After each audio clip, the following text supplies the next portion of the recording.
आज हम आपको मुसलमानों की अंदर की हैवानियत के विषय में कुछ बताना चाहते हैं। हो सकता है तमाम लोगों ने इस बात को सुना हो, लेकिन आज हम कुछ ऐसे अलग रास्तों से आपको कुछ बताएंगे। ये बदायूं का किस्सा है और एक जो है ठाकुर थे, उनका घर था, 2-3 मंजिला मकान भी था। नीचे जो है उनकी पत्नी ब्यूटी पार्लर चलाती थी और सामने खोखे में जो है 2-4 मुसलमान वहाँ पर अपनी अपनी दुकानें खोले थे, जिसमें से एक साजिद था और वो नाई की दुकान खोले हुए था। आप जानते हो कि हिंदू धर्म में मुसलमानों को कोई गैर नहीं मानते हैं, ये उनकी एक खासियत है। और श्रवण हिंदू खासकर मुसलमानों को जितनी तवज्जो देता है, उतना अगर इस देश के यसी समाज को दिया होता तो यसी समाज का भी उद्धार हो गया होता और हिंदू एकजुट हो गया होता। लेकिन आपको बता दें कि हिंदुस्तान का श्रवण, उसकी मानसिकता इक्का दुक्का छोड़ करके सब एक ही जैसी है। वो ये भी नहीं चाहते हैं कि यह कोई धंधा पानी करें या पढ़ लिख करके किसी सरकारी नौकरियों में आए। इसी परिदृश्य में हम आपको ये बताना चाहते हैं कि हमने एक उपन्यास लिखी थी, सरहदों को चुनौती। बांग्लादेश में एक इमराज बाजार है, कभी वो इंग्लिश बाजार था, उसका नाम बदल करके इमराज बाजार हो गया। उसी में एक मुसलमान की कहानी को लेकर के हमने पूरी नॉवेल की रचना की थी। भारत देश में जिस समय विवादित ढांचा गिराया गया, उसी दौर में वहां के अनगिनत हिंदू की बहन बेटियों को मुसलमान लोग उठा ले गए। तमाम जो उपभोग के लायक औरतें, बुढ़ी थीं, आदमी थे, उनको काट डाला और मजबूत स्थिति में जो थे उनको एक गोडाउन टाइप में बहुत बड़ी जान की दीवारें थी, उसमें बंद कर दिया। ये मैं नहीं कहता हूं, तस्लीमा नसरीन की लज्जा उपन्यास कहती है। हमने जो लिखा है उस उपन्यास में, जो सोचा समझा देखा भाला, उसके अनुसार जैसे मंदिर ढहाने लगे। वहां एक बनर्जी खानदान रहता है बांग्लादेश में, उसके 2 बच्चे थे और अभी उम्र ज्यादा भी नहीं थी और काफी लंबी चौड़ी हवेली थी। उसमें जो है मुसलमान जो है काम करते थे और जब ऐसी बयार चली तो जो बनर्जी के मकान में काम करते थे उन लोगों ने संगठित हुए और उसमें एक जब्बार मियाँ था। जब्बार मियाँ ने की अगुवाई में उनके पूरे परिवार को, जैसे 2 बच्चे मार डाले गए और उनका जो आदमी था बनर्जी, वो मार डाला गया। और अभी 30-35 साल की जो है उनकी पत्नी थी। अब जब्बार मियाँ वहीं मालिक किया करते थे, पैर छुआ करते थे। अब उसके साथ वो निकाह करके जो है, और करोड़ों करोड़ों के तालाब थे, करोड़ों करोड़ों की मतलब हवेली थी, पूरी पर उसने कब्जा कर लिया। ये है कहानी काल्पनिक, लेकिन ये बिल्कुल मुसलमानी इलाकों में जितने भी हिंदू लोग रहे हैं उनकी ये कहानी है।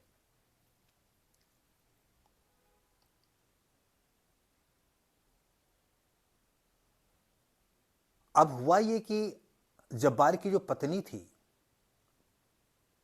पता नहीं उसमें कैसे वो गंगावती औरत के लिए या लड़की के लिए दया आ गई।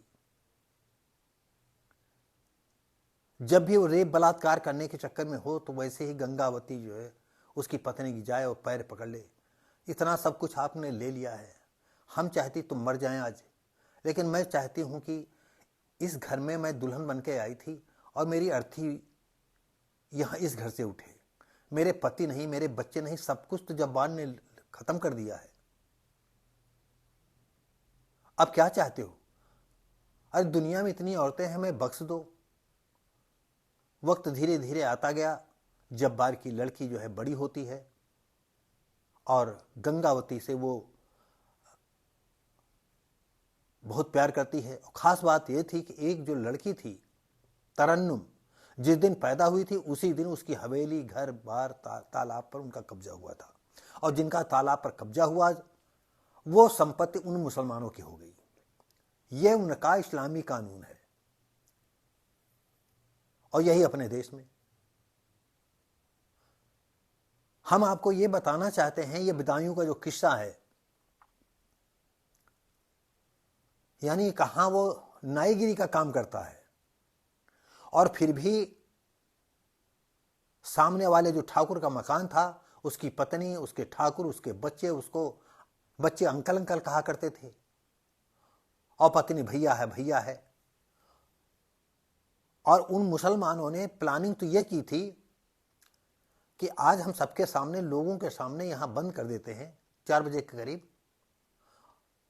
और रात में जब लौटेंगे तो यहां सन्नाटा होगा, क्यों ठंडक के दिन, और हम इनके पूरे घर को सर्वनाश कर देंगे। यह उसकी प्लानिंग थी। और उनमें से सामने जो एक आधे और मुसलमान दुकान खोले हुए थे, उनकी भी इसमें प्लानिंग थी। उनमें जो उनका शेयर लेने का हो कि नहीं, ऐसा है कि ये तुम कर लेना, इतना तुम कर लेना, इतना तुम कर लेना।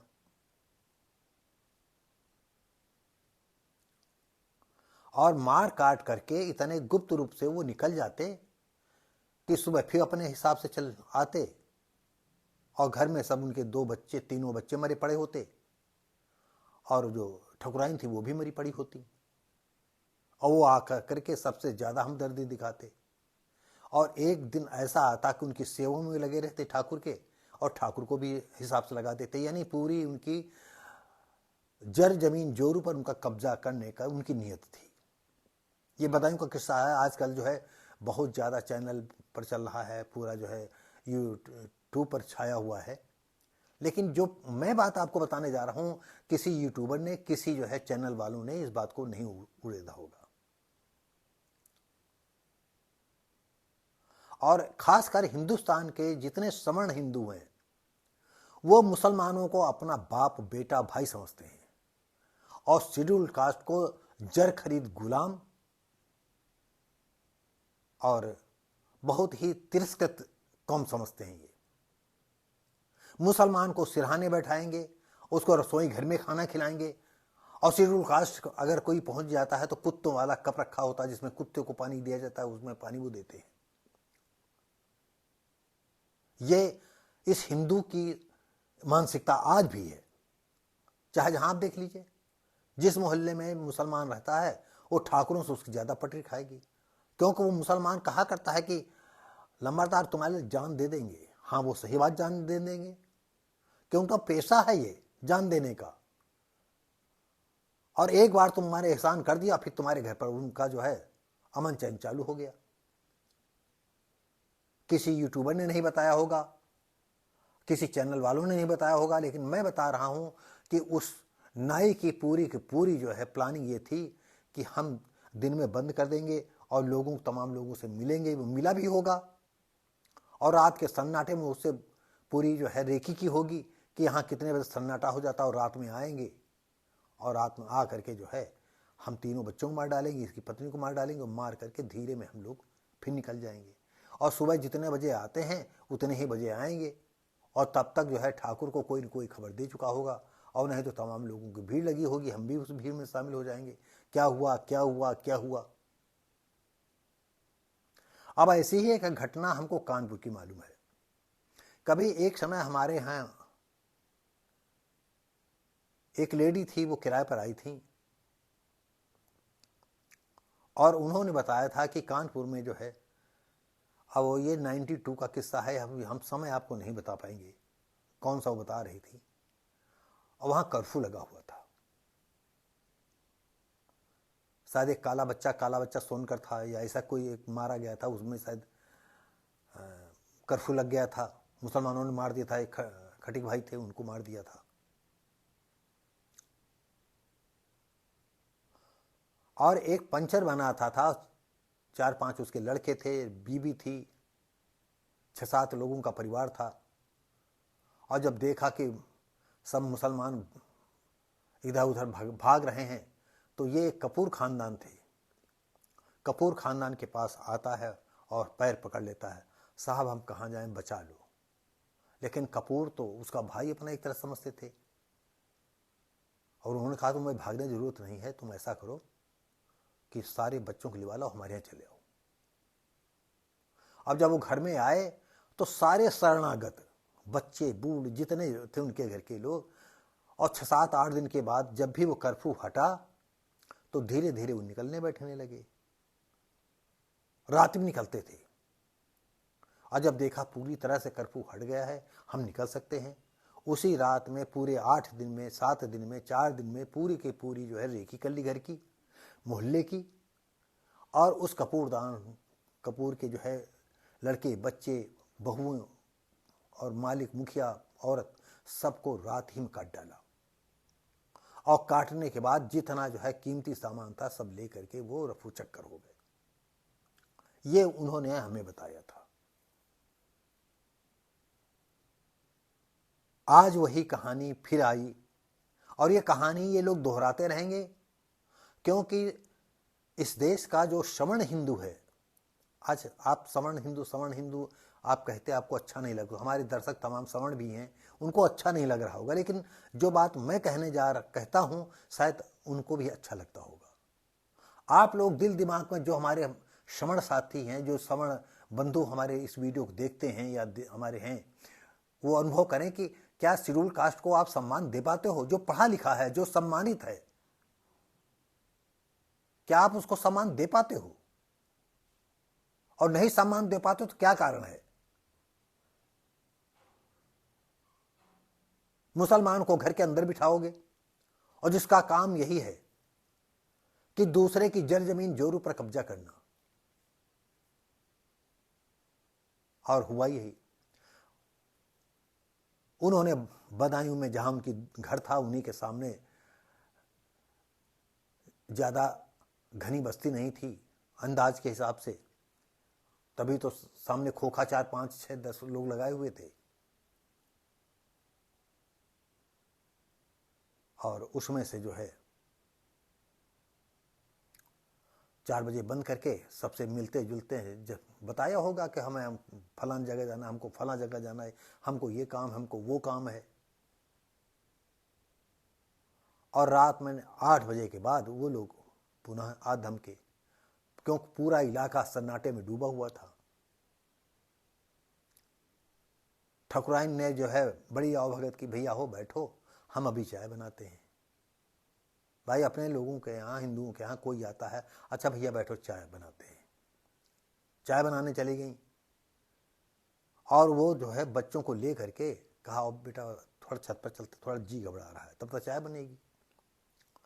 ऊपर गए और एक लड़के को कहा, अच्छा पानी तुम ले आओ जा करके। और इधर उनके जो 2 बच्चे थे, एक बड़ा वाला एक छोटा वाला, तो वो तो चाकू उनके पास नहीं का भी काम करते थे, और वैसे भी इनका तो खून कत्ल करना तो साधारण बात है। और 1, 2, 3 जो लोग हों, और ऐसे मुंह पकड़ लिया और खत्म कर दिया।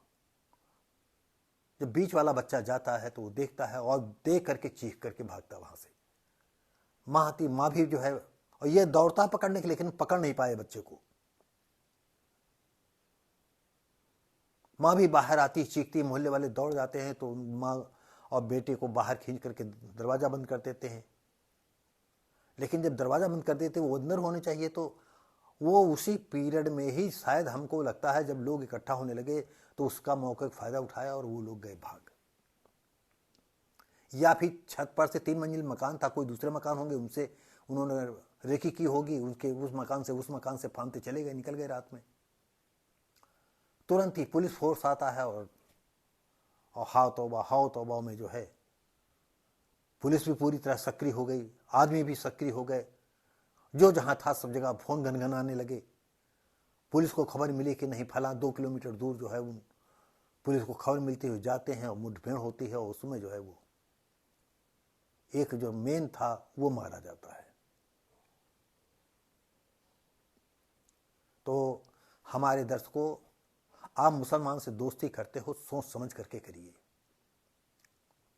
हम ये नहीं कहते सारे मुसलमान जो है खराब होते हैं, अच्छे भी होते हैं, लेकिन उनकी प्लानिंग अधूरी रह गई, क्योंकि तीनों बच्चों को मार करके ठकुराइन को भी मारते और चुपचाप चले जाते। दूसरे सुबह आते, दुकान खोलते आकर के, तब तक घंटे 2 घंटे में लोग भीड़ पूछते ही कि भाई वो कहाँ है, क्या बात है, क्यों आज दरवाज़ा बंद है। ये भी भीड़ में घुसे होते। अरे हम क्या बताएं, हम तो रात में कल 4 बजे चले गए थे। और इस तरह अगर वो ठाकुर आते जो वहाँ से लौट करके, तो ठाकुर को रोते सबसे पहले यही लोग, और रोने के साथ ही जो है मौका जब देखते तो ठाकुर को भी खत्म कर देते और उनकी जर जमीन जोर ऊपर उनका पूरा जोर खत्म होगी। या क्या कहा जाए, दरवाजे रहते हैं और आए हैं मिलने तो तुम चाय बनाने चली गई। अब क्या बताया जाए इस विषय में। तो साथियों, अब आपको हम बता दें कि ये बदायूं का किस्सा है। नाबालिग भाइयों का गला रेत कर हत्या, पुलिस मुठभेड़ में एक आरोपी जो है मेन था वो मारा गया।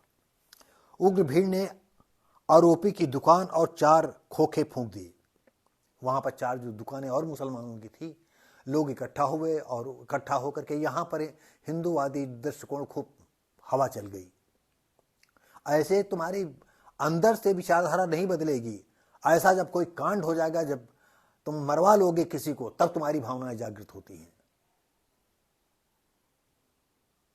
अरे मुसलमानों के अंदर तुम्हारे लोगों के लिए जो है हलाहल विष भरा हुआ है। हम कितनी वीडियो में कह चुके हैं, इनको गैर मुस्लिमों की जर जमीन जोरों पर कब्जा कर इनका मेन मूल मंत्र है। तो 4 दुकानें जो लकड़ी खोखे के थे उनको गिरा करके आग लगा दी, तोड़फोड़ किया, चौकी घेरी। आरोपियों के दूसरे समुदाय के होने से तनाव पड़ गया। दूसरे पेपर वालों की भी हिम्मत नहीं है कि वो मुसलमान लिखे, आप इतना समझ लीजिएगा। दूसरे समुदाय के, यानी ये लिखने की पेपर वालों की हिम्मत नहीं है कि वो मुसलमान थे। अब आप समझ लीजिएगा कि ये पेपर वालों की क्या नीति है। बाबा कॉलोनी में मजिया रोड के रहने वाले ठेकेदार विनोद ठाकुर ओवरलोड टैंक का निर्माण करते हैं।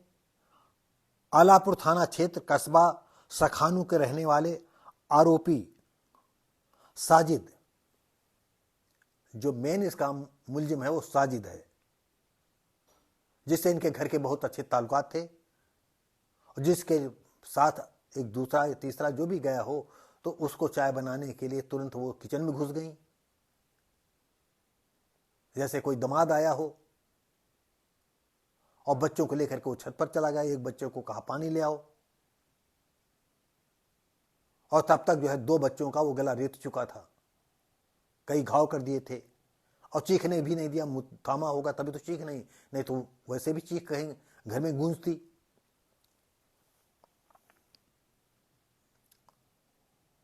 भाई रोज आ जाना था, रोज चमचागिरी क्या करता होगा, हाँ ठकुराइन, हाँ ठकुराइन, हाँ लंबरदारिन, इसी में ये गुलगुला होती होंगी।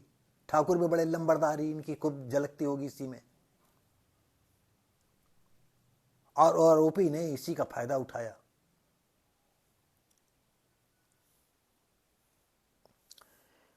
और नीचे जो ठकुराइन थी वो नीचे ही पार्ट में रहती थी। ज़्यादातर मकान मालिक ज़्यादातर नीचे ही रहते हैं, और नीचे एक ब्यूटी पार्लर था तो ब्यूटी पार्लर भी वो चलाती थी। दोनों परिवारों में बहुत स्नेह था। ये पेपर वालों को मालूम हो जाता है कि दोनों परिवारों में बड़ा स्नेह था। अरे भाई, स्नेह अगर ना होता तो क्यों उसको चाय बनाने दौड़ती है? लेकिन चाय बनाना ही उनके लिए मेक हो गई है। करो तुम खूब खूब सेवा, खूब खिलाओ पिलाओ उनको, चाय पानी दाना पानी, उनको इतना सब कुछ हो रहा है, लेकिन तुम्हारी लोगों के, इन सवर्ण हिंदुओं के या हिंदुओं की, इनकी आंखें नहीं खुली। एक एक सब कहीं कहीं भी इनकी तकरीर सुनो, हर मुसलमान समझ लो हिंदू की जान का दुश्मन बना है, उसके अंदर आग धधक रही है, और मौका पाएगा तुमको तुम्हारा कत्ल करेगा, सीधा आते तुम्हारी बिखरा देगा।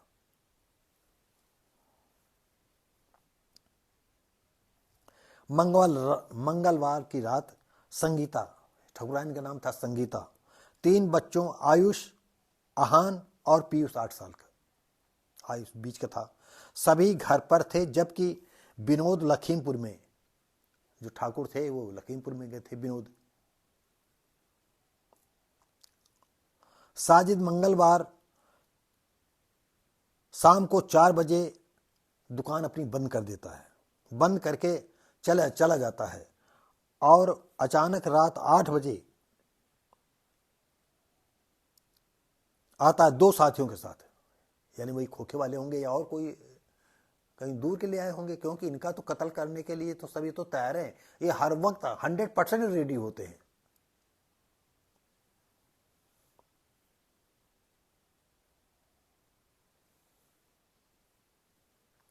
यानी 3 जो है साजिद के साथ 2 लोग और आते हैं, और तीनों ऊपर चले जाते हैं, 3 उनके बच्चे चले जाते हैं, और एक बच्चे को पता नहीं क्यों छोड़ दिया। सोच रहे होंगे कि पहले 2 को किनारे लगा दें और बाद में पानी लेकर के आ गए तो हम, लेकिन बच्चा आया और उसने जैसे ही देख लिया कि खून खराबा, यहाँ तो बच्चा हमारा भाई हमारे तड़प रहे हैं, वो चीख करके नीचे आया। पकड़ने को उन्होंने प्रयास किया, वार करने का कोशिश किया, लेकिन वो बच गया। नीचे आते ही बेसुध और बदहवास से चिल्ला, मम्मी मम्मी मम्मी।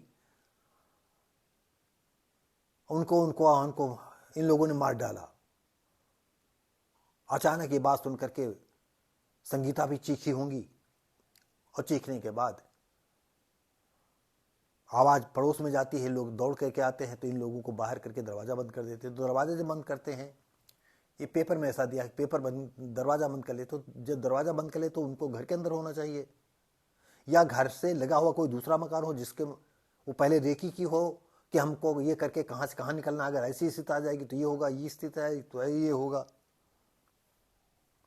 अंदर जाते ही चाय बनाने चली गई। आयुष, आहान और पीयूष तीनों को साथ, मतलब ये भी तीनों बच्चे चले गए ऊपर। पीयूष से पानी मांगा, पीयूष नीचे पानी लेने आया, तब तक आयुष और अजान का उन्होंने जो है कत्ल कर दिया। मुंह पकड़ा होगा, रेत दिया धर करके, क्योंकि इनका तो रेतना काटना इनका तो मामूली बात है। ये देख पीयूष चीखते नीचे आया, और संगीता जैसे ही किचन से बाहर आई तो पीयूष ने बताया, चीख रोते हुए बताया, मम्मी भागो मम्मी भागो, उसने दोनों भाइयों का कत्ल कर दिया है। अब संगीता भी चीखी होंगी, लोग दौड़े, और जब आवाज सुनी होगी तो हो सकता है वो छत पर से ही इधर उधर छलांग लगा करके निकल गए होंगे, क्यों, या हो सकता है बदहवासी स्थिति में जो है नीचे ना आए हो। अगर नीचे आए होते तो इन दोनों को भी खत्म कर देते, क्यों 3 थे।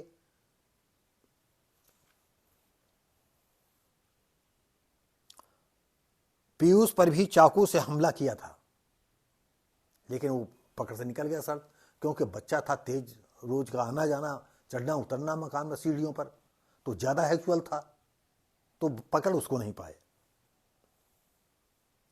परंतु वो बच गया। दोहन घर के बाहर आए, दोनों चीखने लगे पीयूष पर, और माँ बेटे बाहर करके दरवाजा बंद कर दिया। माँ बेटे ने दोनों दरवाजा बंद कर दिया। तो इसका मतलब यह है कि वो बगल के मकान पर कूदते निकलते चले गए। पुलिस को जब सूचना पहुंची तो पुलिस वाले भी आए और तुरंत ही पुलिस वहां जो है इतना जघन्य अपराध किया था कि पुलिस दौड़ पड़ी, लोगों के फोन घनघनाने लगे जो जहां था कि हमारा वहां। उन्होंने कहा भैया हो यहाँ की दुकान का ये साजिद है, अगर हो कहीं तो हो सकता है पुलिस को साजिद भाग रहा हो, कहीं छुपा हो, कहीं जा रहा हो चुपके चुपके, तो पुलिस लोगों के माध्यम से पुलिस पहुंची हो। और पुलिस में भी इन्होंने, क्योंकि जब ये मारने के लिए उद्यत हो, पुलिस ने फिर सीधा ही उसको वार किया होगा और साजिद तुरंत ठेव हो गया और 2 बज करके भाग गए। करीब 2 किलोमीटर दूर माजिद को पुलिस ने घेर करके जो है खत्म कर दिया। तो हम आपको बता दें, हिंदुओं से कहना है, हिंदू तुम कब जागोगे? सिर्फ यही चाहते हो कि ब्राह्मणी व्यवस्था इस देश में कायम रहे तो झेलो। अरे ये यसी समाज अब ज्यादा वेट नहीं करेगा।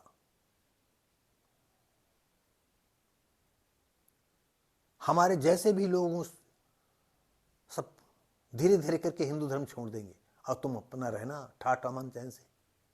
जितना अंधविश्वास हो, जितना जातिवाद फैलाना हो फैलाना अपना।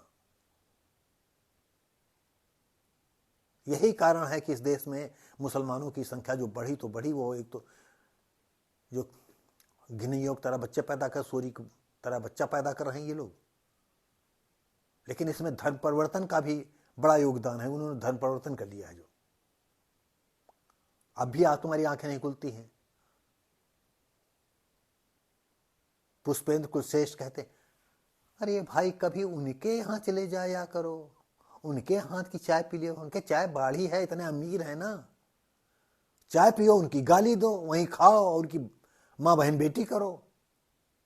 हाँ, अब भी तुम जो है निप्पल से दूध पिलाओगे शेड्यूल कास्ट को? भाई पिलाओ, क्योंकि शेड्यूल कास्ट ऐसी कौम है कि जिसके इसके जितने जूते मारोगे वो उतने ही उसका दिमाग खुलेगा। बगैर जूते मारे शेड्यूल कास्ट की बुद्धि खुलती नहीं है। इसीलिए तो तुम्हारा डंका बज रहा है। तो साथियों, कभी कभी बड़ी कुंठा निकल जाती, बहुत कुछ कह डालते हैं। कुल मिलाकर के ये कहना चाहते हैं कि आप सब लोग मुसलमानों को घर के अंदर जो बिठाते हो तो थोड़ा दिमाग तीसरा भी रखो। अगर तीसरा दिन नहीं रखोगे, वो तो खुल करके कहते हैं हम गाय खाते हैं। एक हमारे पास एक लेफ्टिनेंट थे, यहां आए थे पहले जो एनसीसी चलती थी, चतुराम थे। वो कहते थे कि जो सुअर का गोश्त न खाए वो हिंदू नहीं। और आपको बता दें, पारसी हिस्ट्री में लिखा हुआ है कि जब कभी मुगलों की जो है सुबह बिगुल बजता था तो इन लोगों को प्री प्लानिंग के तहत सुअर को बांध रखते थे और सुबह 4 बजे ही सुअर के कखना लगा देते थे। उधर उनकी तुरही बजती थी, बिगुल बजता था, और इधर इनका सुअर का चीखना होता था। दारू पीते थे, सुअर को भूनते थे, भूनने के बाद और ले बुगजा तैयार हो जाते थे। तो जो मुगल जान लेता था कि यहां पर इस तरह की कौमें हैं, तो वहां पर उस गांव में वो घुसते नहीं थे।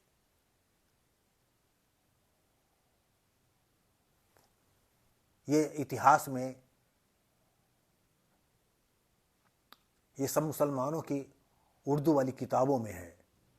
और महाराजा सातन पासी किले पर जो है एक उर्दू के थे चौधरी, उर्दू के बहुत, उर्दू अरबी फारसी के ज्ञाता थे, और उन्होंने उर्दू की किताबों से बहुत कुछ निकाला था। और अगर बाय द वे कोई मुगल पकड़ लिया जाता था तो जिस सुअर को जो भाला नुमा उनका होता था, कांखने वाला, उस कांखने वाले से ही पकड़ करके उसको ऐसे नहीं मार देते थे कि कत्ल कर दिया, उसी कखना लगा करके उसको यहां घुसेड़ देते थे और घुसेड़ करके तब मारते थे। खैर, अब इतिहास की बातें हैं, इनको कौन स्वीकार करेगा, लेकिन नहीं स्वीकार करो। मुसलमान आज सारा का सारा जो है हिंदुओं को जो है काटने के लिए तैयार बैठा है। और जो इन्हें गिने चुने लोग हैं, जो उंगलियों पे गिने जा रहे हैं, वो आप सबसे वो देश प्रेमी हैं और बार बार वो जगाते हैं कि तुम लोग कब जागोगे, तुम लोग कब जागोगे, लेकिन तुम लोग सोओगे। और जानबूझ के सोने वाले को कोई जगा नहीं सकता, तुम जानबूझ के सब सो रहे हो। तो साथियों, ये अगर आपको वीडियो अच्छा लगता हो तो लाइक शेयर कमेंट करें, सब्सक्राइब करें। धन्यवाद। जय हिंद। हम मिलते हैं अगली वीडियो में।